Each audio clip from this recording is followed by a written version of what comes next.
Apakah dengan misalnya ada begitu banyak mandat, ada begitu banyak jumlah riset yang harus dilakukan, inovasi yang harus dilakukan. Nah, apakah Anda menilai saat ini investasi untuk riset pangan dan agri sudah memadai atau belum, Pak?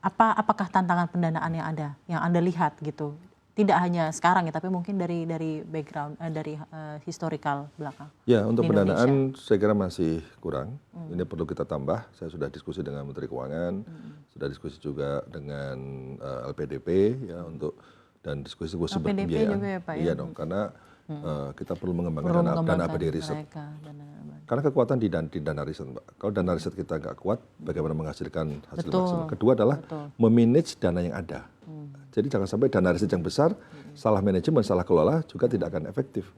Inilah sekarang yang sedang kita benahi, kita perkuat adalah bagaimana tingkatkan jumlah dana, tingkatkan kualitas pengelolaan dana, supaya dana itu efektif, agar impactful hasil dari riset. Itu sudah disampaikan ya, Pak ya? Sudah, kita sedang ini, makanya saya diskusi dengan LPDP, diskusi dengan internal, saya diskusikan dana harus ditambah untuk plafon riset itu. Dan ketika sudah ditambah manajemen dari dana tersebut. Betul, kan jumlah dana riset kita masih minim, Mbak. Secara nasional kita tuh baru kurang dari 0,3% dari PDB. Kecil sekali. Biasanya kalau untuk peer countries ya, Pak ya, atau mungkin negara-negara yang risetnya maju itu kira-kira berapa, Pak? Ya 1% lah. Oh. Syukur-syukur kalau bisa 2%. Ya. Kalau itu bagus sekali. Oke. Ya kan dana kampus-kampus dunia aja udah luar biasa maksimal. Betul ya, grant fund untuk mereka ya, Pak ya, kalau di negara-negara besar ya. Baik, Pak. Sekarang mengenai isu regenerasi petani. Bagaimana riset itu bisa membantu sektor industri pertanian ini jadi lebih menarik, Pak, bagi generasi muda untuk bertani, untuk menjadi researcher di industri pertanian dan lain-lain. Sekarang ini hasil survei dari Global Skill Report 2025 itu ada skill yang sangat diperlukan hari ini dan masa depan, yaitu disebut sebagai green skill. Green skill. Green skill. Jadi kalau orang mengatakan green skill itu dulu tuh orang bertani, keahlian dalam pertanian itu sesuatu yang kuno, justru hari ini lembaga-lembaga dunia sudah semakin menuliskan green skill justru sangat diperlukan. Jadi perguruan tinggi pertanian, periset-periset dalam bidang pertanian, dalam bidang lingkungan, semua ini adalah kebutuhan masa depan. Nah inilah sekarang harus kita terus promosikan kebutuhan terhadap green skill. Jadi kalau ini bisa terus kita dorong, kita campaign termasuk media ikut mengejarkan bahwa green skill adalah skill masa depan, maka itu akan menarik Gen Z. Kan Gen Z lihatnya apa kan, saja itu, Pak? Ya dalam bidang pertanian, smart agriculture, smart agriculture, smart fisheries, smart aquaculture, kemudian dalam bidang resource management, dalam bidang konservasi, wildlife conservation, melestarikan genetik kita, ya kan, melestarikan badak, melestarikan tanaman-tanaman langka, tanaman-tanaman obat kita, tanaman-tanaman pangan kita, banyak sekali. Jadi seperti keahlian dalam bagaimana memanage biobank, gene bank, bioteknologi dan sebagainya, itu ilmu-ilmu masa depan. Apalagi sekarang kita sudah bermain pada level yang lebih kecil pada level seluler kan, dengan genomics, dengan metabolomics ya, menghasilkan varietas unggul berbasis pada kemampuan kita bermain di level genetik itu. Ataukah mungkin di-infuse mungkin ya, Pak, di kurikulum pendidikan begitu ya, Pak, bahwa makanya juga diperlukan adalah etalase-etalase. Etalase-etalase di setiap kampus, etalase di sekolah, etalase di lembaga-lembaga penelitian. Contoh-contoh pertanian modern yang mudah dilakukan, pertanian modern menjanjikan, dan itu memang sesuatu yang harus smart, ya, berbasis pada teknologi yang terkini. Itu menarik Gen Z untuk itu.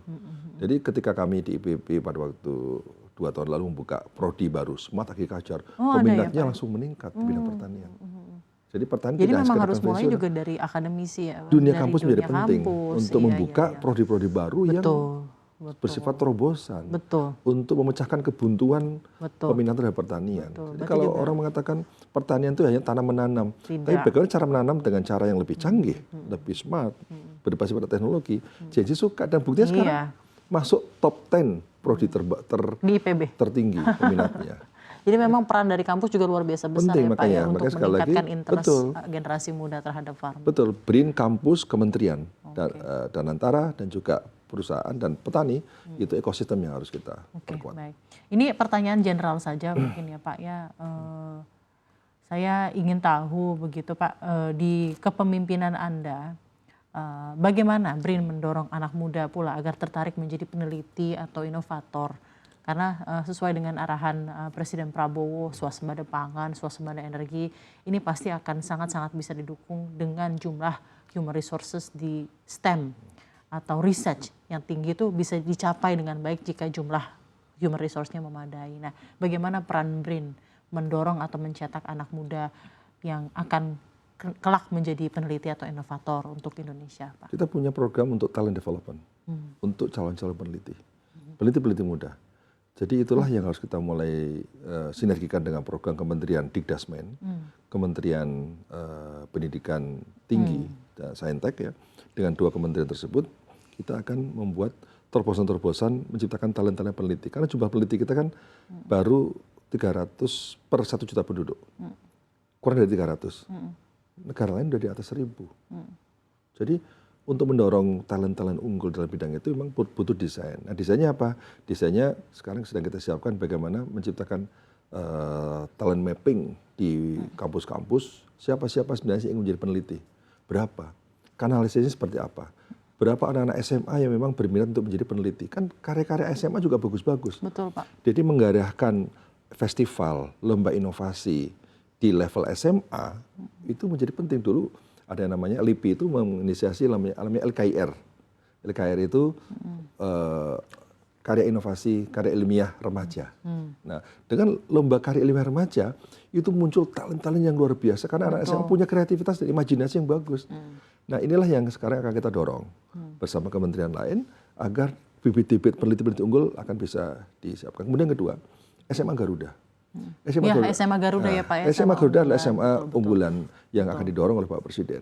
Nah, sekarang ekosistem di BRIN harus kita siapkan untuk menampung mereka-mereka yang nanti akan kembali ke Indonesia. Kalau mereka kembali ke Indonesia, terus alat-alatnya di kita kurang canggih, ekosistem kurang canggih, nggak menarik mereka untuk berkarya di Indonesia. Oleh karena itu tugas kita adalah alumni-alumni SMA Garuda yang punya talent dalam bidang riset, itulah yang harus kita rekrut. Sehingga dari sekarang kita harus mulai membidik calon-calon peneliti tangguh, ya dari sejak SMA. Karena nanti kita sambungkan dengan LPDP, kemudian keluar luar negeri, pulang ke BRIN atau ke lembaga peneliti yang ada di Indonesia, menjadi peneliti-peneliti yang tangguh. Karena ekosistem kita siapkan.